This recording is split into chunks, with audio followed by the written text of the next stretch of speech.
G'day, welcome to the Raw Rugby Podcast. Here, a rapid fire edition as we look ahead to round 11 of the Super Rugby Pacific competition. I'm Christy, Doran, joining me to run you through your team news this week. Nick Wasiliev. Nick, good to see you, my friend. How are you?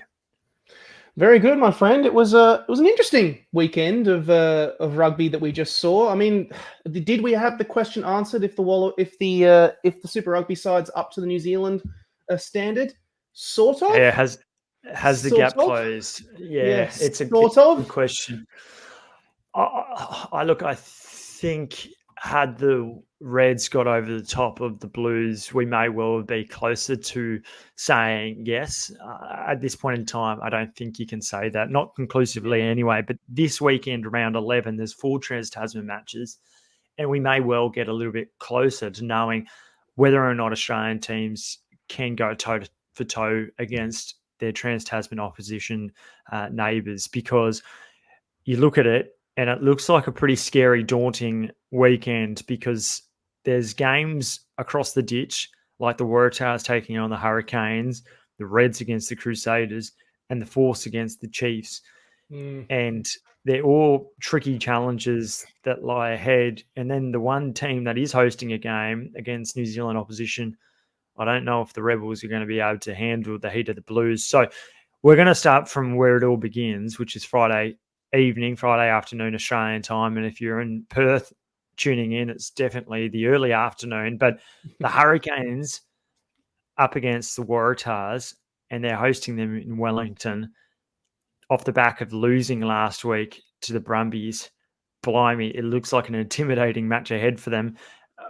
What are some of the changes from Darren Coleman's side, Nick? He's made several changes. In fact, there's the ones that are particularly of note to me. You alluded to it earlier this week on the raw.com.au. But Max Jorgensen has been left out of the squad, which is a big piece of news. Which will see Mark Nwanduituase move from the wing to fullback. The other two positions that I'm particularly interested in, Christy, is the decision to promote Will Harrison to starting fly half ahead of Tane Edmed. I really have liked Harrison for a while. First came on my radar back when he was playing for Sydney in the NRC, and was really impressed with just his approach, his strategy of game. And even though he wasn't big, he was still growing and improving and looked very mature as a player. The other one for me is Hunter Ward, who is in the starting side. Very good player, very exciting player, has been kind of a stalwart of the Shute Shield for quite a while and has excelled at that level very well. But coming in ahead of Charlie Gamble, who moves back to the bench. Very interesting decision by Coleman. I can see that he's kind of really wanting to try and stack that bench as best he can. I will say, thank God, there is he has had a bit of stability in the front row, because I mean the injury list there has been absolutely catastrophic for the Tars. But at the Cake Tin, Hurricanes will be back at home for the first time in a little while. They've had a few weeks on the road. They've just come off that loss to the Brumbies. They will be up for this game, Christy, I reckon. Yeah, you're not wrong. Yeah, there's always going to be a response, and it looks like an intimidating game for the Waratahs, who don't have Ned Hannigan, they don't have Jed Holloway, and both of them would usually feature prominently. Yeah, Hayden Thompson-Stringer back in the front row after missing last week. He comes back at loose head prop, seeing Harry Johnson-Holmes, who we had earlier in the week on the podcast, jump across to tight head. But yeah, it's an interesting timing having Will Harrison come in at 10, because Tane Edmond, I think a lot of people are going, he's showing a bit. Is he showing enough? We know that Harrison's goal kicking has been superb, and I will say that Tane Edmonds has been pretty good himself. He's kicking at well over 85%, but he's probably missed those one or two ones, which see him being a good player to being a match winner.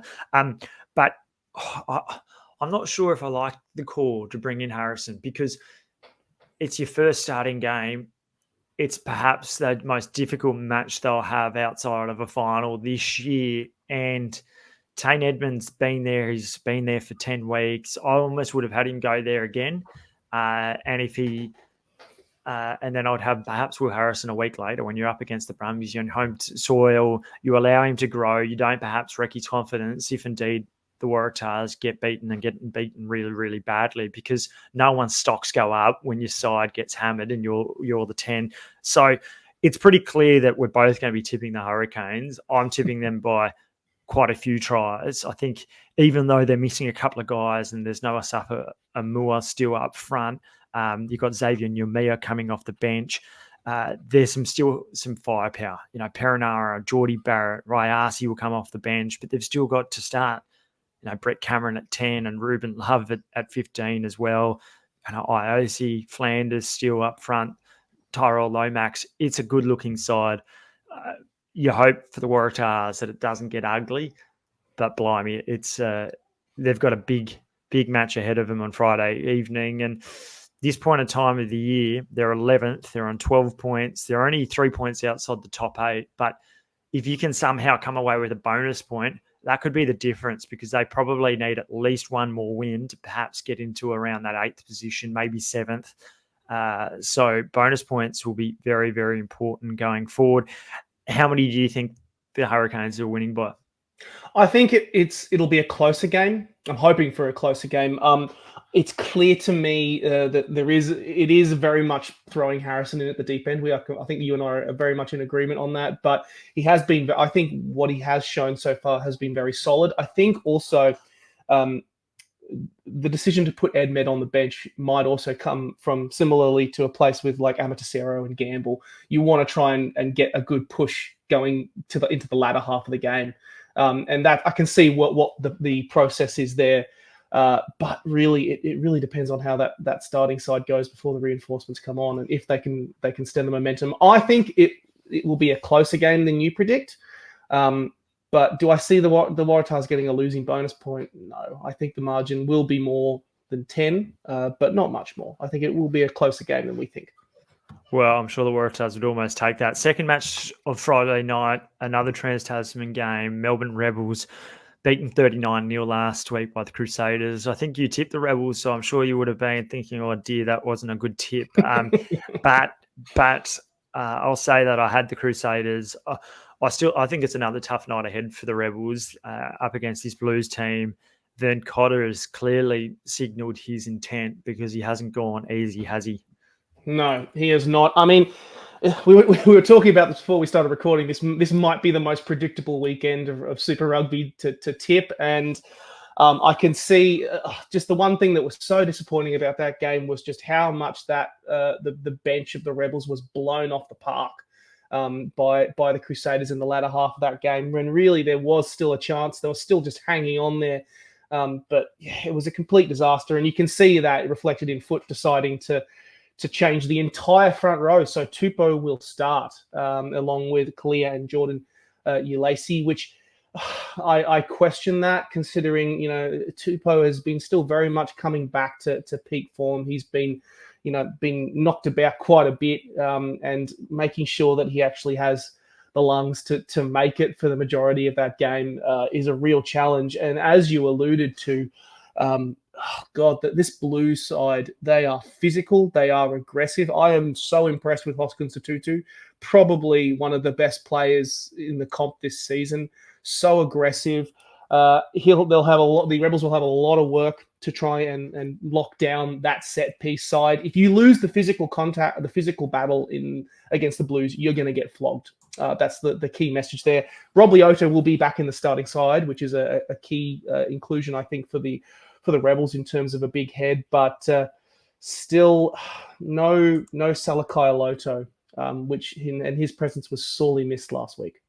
Yeah, wasn't it just? It's not just at the line out where Scott Barrett picked apart the Rebels' throw, but even at the scrum, when you've got a guy that's 125 kilos, it helps being able to help lock down that tight head prop. I think the Blues have shown that they want to go through teams this year, and the Rebels, their defence around the ruck has been very suspect, to say the least. So I just think it's going to be a tough one. And, they've brought back Matt Proctor. He starts at the outside centre. I think it's just the second time he started this year. That sees Filippo Downgudu move onto the wing. Otherwise, unchanged really in that back line. Angelo Smith as well coming into the second row to partner Josh Canham. You hope that they can stick tight. They're clearly thinking we've got to be in the race, and that's why they're starting with that new front row, Offa Tuangafasi, an All Black, experienced All Black loose head, so he'll be packing down against Taniela Tupou. That's a really big matchup, and I think Joe Schmidt will be looking at that one very closely. I'm thinking the Blues here by 2 to 3 tries. They might have had, they still might be missing Akira Ioane, but when you've got Rico Ioane, you've got Talia, Caleb Clark, AJ Lamb, like that. It's a formidable looking back line. And then you've still got Dalton Papali'i and Hoskins Fatutu, Patrick Tuipulotu. They've gone, you know what? We actually want a bonus point victory here. We don't just want to go there and get a win, because they recognise the importance of a top 2 position, I would say. The Brumbies in 3rd spot, 5 points behind the 2nd place Blues. So you don't want to slip up, and that's, I think, a smart decision there by Vern Cotter. Absolutely. I think they want a bonus point, and I think they're going to get one. I think it's going to be an ugly showing in Melbourne. For the Rebels, honestly, these are the games that if they are genuinely serious about being finals contenders, they have to throw everything and the kitchen sink at this match. Even a bonus point loss would be valuable for them where they're sitting. They are put themselves into a strong position to be able to make finals for the first time ever, and they have they have good reason to be grateful and excited about that. But it's these games. They have a tough run home, and they really need to set a marker on just making sure that they can actually get that. I am definitely going the Blues. I think it'll be a bonus point win for them. And I just want to finally shout out a certain Cam Suafoa on the bench for the Blues, who has had an insane story. He's been undergoing cancer treatment for the majority of this season. If you go to the Blues social media, they did an amazing story about his journey and battle with cancer. And he is on the bench for the Blues this weekend, which is a fantastic return to the field. So just a great little story about a player who just refuses to give up. Yeah, it's a really good one to point out. The third game of the weekend is a really intriguing one, and it's an intriguing one because it has massive ramifications for the Rebels, especially. It's Moana Pacifica up against the Highlanders, a game finally, you'd say, in the Islands, probably the first home game of the year. But you've got the Highlanders in the 8th spot on 15 points, Moana Pacifica in 9th on 14 points. And that is respectively 9 points and 10 points behind the Rebels. Both these two teams will be sniffing the Rebels, and they're sniffing an opportunity here to close that gap, because with 5 rounds left in this comp before the finals, it's this sort of game where you go, you know what, if we win this, we really put the pressure on them. Who do you think's going to get up here? I want history to be made, Christy. I want history to be made. I'm going Moana Pacifica. I think the Highlanders, aside from Falau Fakatava, they've not really been firing as much as we'd hoped this season. I know that it was always going to be a bit of a tough build for them, because they were a little bit more behind the 8 ball than a lot of the other Kiwi sides, and I think they are making progress. Both sides are missing some key players. The big one for me is Solomon Funaki, the Tongan international, who's returning from injury. He's back on the field for the first time at home. I want some history made. I want to see Moana Pacifica win in Tonga, and I think it is going to happen. It'd be great for the game, and it would actually be really interesting, because whilst everyone's wondering, is it going to be Super 12? Is it going to be Super 11? Is it going to be Super 10 going forward? If you get Moana Pacifica that go back to either Tonga or Samoa, in this case it's Tonga, and you win and there's a reasonable crowd, that shows you that there is something for this Moana Pacifica side that you can get behind. Because at the moment, I think when they're playing in New Zealand, it might be okay for some of the families, and it's probably easier playing in New Zealand, in Auckland, than it is elsewhere across the Pacific. It's not sustainable because there's not enough fans showing up. And so this is going to be a fascinating game. I think the Highlanders are once again missing Reece Patshaw. It's a real big blow for them. We know that they've got Miller, they've got a few others that have been around there, but I think that the Highlanders have been really unimpressive so far, and this is a chance for Moana Pacifica to pick up what would be their 4th win of the year, which is a huge progression from what we've seen in the last couple of years. So, yeah, I'm going to say for the time being, Moana Pacifica. I haven't tipped them yet in the Raw Rugby tipping that goes up, generally speaking, later on the Thursday afternoon. So I might change. You never know. Watch this space. But I'm going to jump on board with you there. The 4th game, a really intriguing matchup. Can the Crusaders go back to back, or will the Reds manage to continue on with their progression from last week, where they went so close to knocking over the Blues? This is going to be a cracking game. Fun fact: I'm now going to channel my inner Tony Harper for this segment of the podcast, Christy. The last time the Reds beat the Crusaders was the 2011 Super Rugby Grand Final. Since then, the Crusaders have won 11 games on the trot against Queensland. Even more fun, the last time the Reds beat the Crusaders in Canterbury was 1999. That, if there is any time that the Reds are going to knock off the Crusaders and get a key win and end this and exercise some demons, it is now. I know that we look at that 39-0 result against the Rebels and think, oh God, we might see the Crusaders of old coming back. If there's one thing that we have noticed this year so far, is that the Crusaders have been such a mixed bag week to week.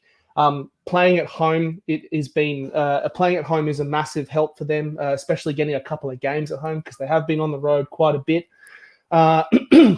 There is a couple of changes. The big one, of course, is Tom Liner, who is out, which he'll be replaced by Lawson Crichton, which is it's an interesting choice. Obviously, he suffered a hamstring tweak, I believe, against the Blues for the reason.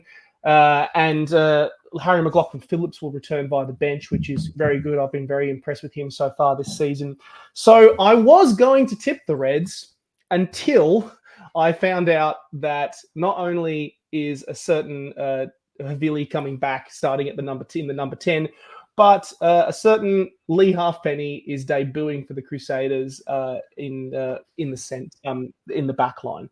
And that changes a lot of things for me in this game, because the one thing that I think the Crusaders have really lacked when they were going through that very bad patch was a lot of experienced heads on the pitch. A lot of players are out due to injury. And those heads are going to make an enormous difference to that Crusaders side. And so as much as I am hoping that this is the feel-good Australian story of the weekend, I think the Crusaders are going to win. Yeah, it's a big game, and maybe the afternoon footy helps the Reds. I think there's something pretty intimidating about the Crusaders when it's evening time, and it often gets pretty cold over there. Lee Halfpenny's, I imagine, is going to be the goal kicker as well. Goal kicking's been an area that the Crusaders have struggled with in recent weeks, probably all season, and that's something that Richie Mo'unga previously kicked over goals for fun, and if he was missing a couple, they were scoring enough to ensure that it didn't matter. It's a formidable looking starting 15, and whether or not that back line has the continuity, it's the first time that a lot of those guys are going to be playing with each other. That's an intriguing and an interesting point. Johnny McNichol on the right wing. There's a real Welsh flavour in that back three, but Dallas McLeod, Moore in the middle, David Havili goes to 10. That's like he's jumped in at first 5 a fair bit throughout the year, but he's traditionally been either at inside centre or when he started a lot at fullback. It's a good-looking forward pack. It's their 15 is much stronger than the players coming on. Their interchange. You look at guys like Bell, Moody, Franks, Hannah. Yeah, that's still a good-looking forward pack to come on, but they don't have that experience nor the class at the moment in their replacement backs. I'm with you. I think the Crusaders at the moment probably shaved the Reds, but if the Reds' front row can manage to go toe for toe, get some parity there, that could be a chance. And Kalani Thomas is improving. We've seen his game go to another level, I think, since the start of the season. He spent last year across in New Zealand playing in their provincial cup. So I think that's really helped. But yeah, Lawson Crichton is an interesting one at 10. It's a real opportunity for him to actually silence a few critics, say to Les Kiss, you're right to back me. I've got the experience and I can lead around this team. So it's a really big game, but I'm going to go the Crusaders by probably 7 to 10 points. Should be a good match. The fifth game, the penultimate one this weekend, the Chiefs hosting the Western Force, who Sam Carter and Nick White. It looks like a really tricky game for them off the back of losing to the Highlanders 8 points to 7. 7 points to 6, rather. Even shave off a couple of more points, we'll get closer to 0. But it seems like it's only going to go one way this game. Yeah. Oh God. Chiefs good. Force not so good. It's going to be a 40+ drubbing. I'm not going to. Sometimes there's no way to polish a tough situation in front of you. Matt Tamua nailed it in his description of this game on the podcast earlier this week. The Force were awful. The game was awful. Both sides were just focusing on trying not to lose, and the Force came out short in that regard. It's going to be. I think if there's going to be one game that's the total skip of this round, if you're a fan, I just. Right now, yeah, there's great talent in this Force side, but so much chopping and changing as a result of injuries and so many players coming in and so much stuff happening around that squad. The continuity is being very difficult to come by for Simon Cron and his coaching side. In all honesty, while they are still a mathematical shot of making finals, considering the run home that they have, I think it's really a case of just really going hell for leather and just trying to finish off the season in a strong, positive way. I do not see this game going any other way, Christy. It's going to be a shellacking. Well, you look at the starting 15 and actually right across the squad, and it's not the worst that the Western Force has rolled out in previous years. No Sam Carter, but Jeremy Williams starts, and he was impressive off the bench last week. And you've still got Isaac Rodder coming off the bench. We know that Tom Horton and Santiago Medrano are handy players. Even the backline, Isaac Fines, Leilea Wasa, Ben Donaldson, they were at the World Cup last year. So there is enough there to suggest that if they can somehow match the physicality of the Chiefs, that they hold the ball, that they can stay in the contest. That's the important one. They've got to try to get this game as deep as possible, frustrate the Chiefs and Clayton McMillan's side. And you never know. Maybe Samapeni Finau has that brain explosion. Maybe he does tip over that line. And it will probably take something like that for the Western Force to stand a chance. I agree with you. I think they're going to get beaten and probably well beaten. But there is enough talent in this side. They've been away on tour now for a little while. If they manage to stick really tight, they make their tackles and they take their opportunities like they didn't last week, they have enough there to score a couple of tries and take this game deep. But there's a few ifs and buts in there. I still think the Chiefs by a few tries. If there's one thing that I love when it comes to the world of rugby, it is being proven wrong. And I think the Force last year, even though they didn't get any wins on the road, a lot of their games in New Zealand last season, they actually played some great rugby and ran a lot of teams deep. The Blues and the Hurricanes were the most notable ones that spring to mind when I think of those of their performances last year. It is a good squad. You are not wrong. And I can see them asking a lot of questions, but it's the cohesion thing for me. The time to actually spend together is the key challenge that they have right now, and that Chiefs side is just a better, well-oiled machine. And while they have been exposed a few times this season, I mean, they're looking very good, and they're in the position they are on the ladder for a reason. Yeah, well, the Chiefs managed to overturn that 12-0 lead that they coughed up to the Waratahs last week before really dominating that last 60 minutes, and that's away from home. So you get the feeling like they're always a team that off the back of buys they struggle a little bit and then they find their mojo. So yeah, it looks like an intimidating game once again for the Aussie outfit from the West. The last game, Brumbies and the Fiji in Drua. Both teams coming off the back of wins last week, with the Drua beating Moana Pacifica and Lautoka 24-17, and of course the Brumbies 27-19 over the Hurricanes. The Drua, they just struggle away from a home. The Brumbies have made quite a few changes, but they're not necessarily all injury related. There's a little bit of tinkering. It's still a pretty good-looking team, and a certain someone in Nick Frost, a World Cup Wallaby, is back after being dropped from the Brumbies 23 last week, and he returns in the second row. That's pretty handy when you can bring someone like that back, hey? Yeah, absolutely. Look, I always get nervous when the Drua come to town, even when the Brumbies are favourites, because it's really a clash of very different styles of rugby.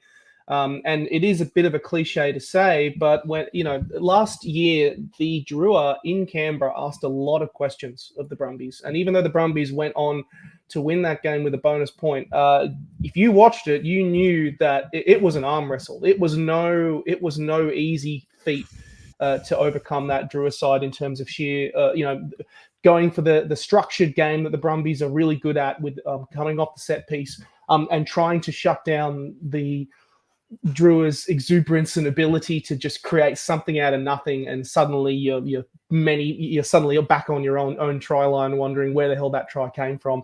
Interesting choice. I think it's some good decisions have been made. Jerome Brown, I've been very impressed with him. I love his physicality, coming back into the side at blindside flanker, and also Rob Valentini starting at number 8 again.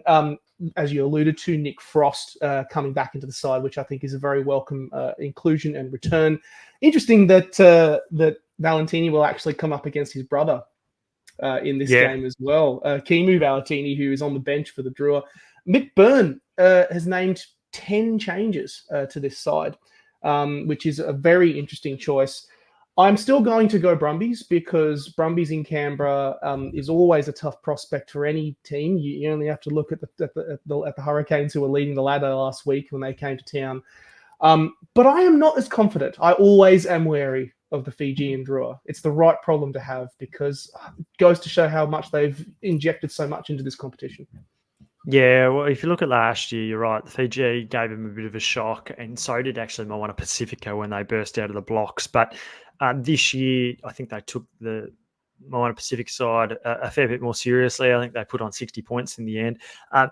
What I like about the Brumbies still this week is they've decided, you know what, we are going to make sure James Slipper goes round again. I'm starting James Slipper. I'm starting Alan Alatoa. Frost and Hooper in the second row. There's a fair bit of mobility around those two guys. They're not going to necessarily get beaten across the park. They've got the speed to handle that. You set the foundations against the Drua away from home, and that gets you halfway there. So I think physically they'll be able to stand up to them. Harrison Goddard comes in for Ryan Lonergan at halfback, but otherwise there's not many changes. Corey Toole out with that little injury. Andy Muirhead back into the side. But even on the bench, Luke Reimer, Darcy Swain, Billy Pollard, there's enough there to go, you know what, we are respecting this opposition. I think the Brumbies by a couple of tries, but the Drua, they're one of those teams that can surprise you. And so ensuring you get off to a quick start and a fast start and get those fundamentals right, you get your handling going, you're hitting those rucks, that's going to be really important for Stephen Larkham's side. And the other thing that's so important about this game is that they've got to stay in touching distance with the Hurricanes, the Blues, those top two teams, because at the moment, if you're playing a final next week, and this is where the standings lay, which they won't at the end of the year, but the Brumbies third would be coming up against the Queensland Reds. If you finish second, though, you're coming up against the Drua. So it goes to show that you've got to really be absolutely pinpoint towards this mark to the end of the season, so that you can get as high up that ladder as possible, because home finals are just imperative. So, yeah, big one for the Brumbies to ensure that they continue on their momentum built from last week, beating the Hurricanes. I'm trying to think about what's the match of the round. I think it's the Crusaders and the Reds, but the Moana Pacifica and Highlanders match, that's one to tune into early Saturday afternoon as well. Yeah, completely agree. I think it's all going to be that game down in Christchurch or that game in Tonga. I think it's, and I'm not talking. We're not talking necessarily on. I mean, even though it does matter in terms of the ladder. I think in terms of sheer entertainment, sheer fun, sheer joy, that game in Tonga is going to be so much fun, especially if they get a good crowd there. And I hope if you are in Tonga and you're listening to this podcast and you can get down there, do, because I reckon it becomes a game changer for Moana Pacifica if they really show, hey, we need to take more games out to the islands. And there's a lot of value and there's a lot of strength in basing this side and playing more games out there. So get keen for that game. I reckon it's going to be a belter. Yeah, agree. All right, we'll leave it there. All the action this weekend starts at 5:05 Friday evening in Wellington between the Waratahs and the Hurricanes. Promises to be an interesting one. Can the Aussies close that gap? We'll find out a lot more by the end of the weekend. Nick, thanks for coming on as always. Until next time, and until you hear me and Matt Tamua go round early next week, enjoy the rugby. Thanks again. You're listening to the Raw Rugby Podcast.